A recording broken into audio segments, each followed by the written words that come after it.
پر سوال یہ پیدا ہوتا ہے کہ اگر سرکار کو مسلمانوں کی اتنی فکر ہے، ہمارے حق میں ہمارے مفاد میں سرکار کام کرنا چاہتی ہے، تو کیوں وقف ایکٹ کے اندر کیمرے کے ذریعے سے ذرا دکھلائیے،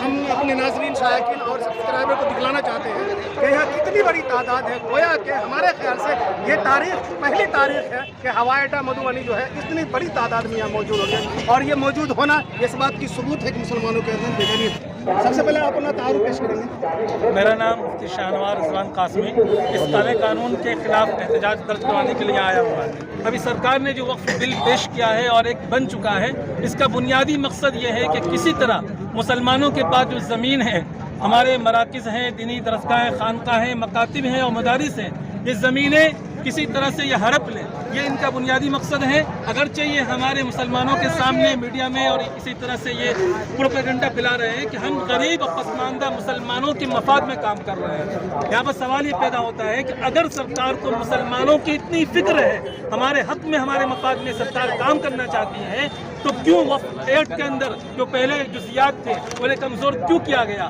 اگر آپ ہمارے مفاد میں کام کرتے ہیں تو ہماری تمام تنظیمیں، جمعیت علماء ہند، مسلم پرسنل لا بورڈ، حمایت شریعہ اور تمام مسلم تنظیموں نے، دانشوروں نے اس وقف قانون وقف ترمیم بل کی مخالفت کی تھی۔ اگر مسلمانوں کی اتنی فکر تھی تو اس قانون کو ایکٹ نہیں بنانا چاہیے تھا۔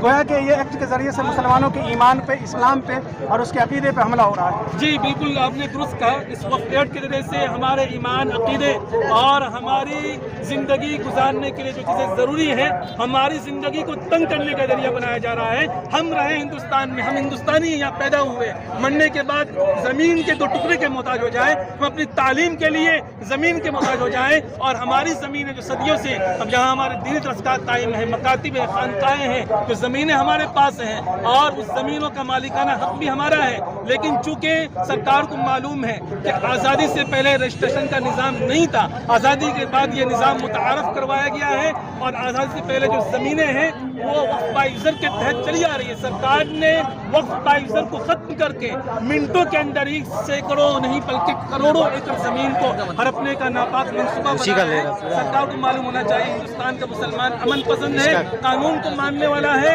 اور قانون کے دائرے میں رہ کر مسلمان ہر طرح کی قربانی پیش کرنے کو تیار ہے۔ بہت اچھا، ایک منٹ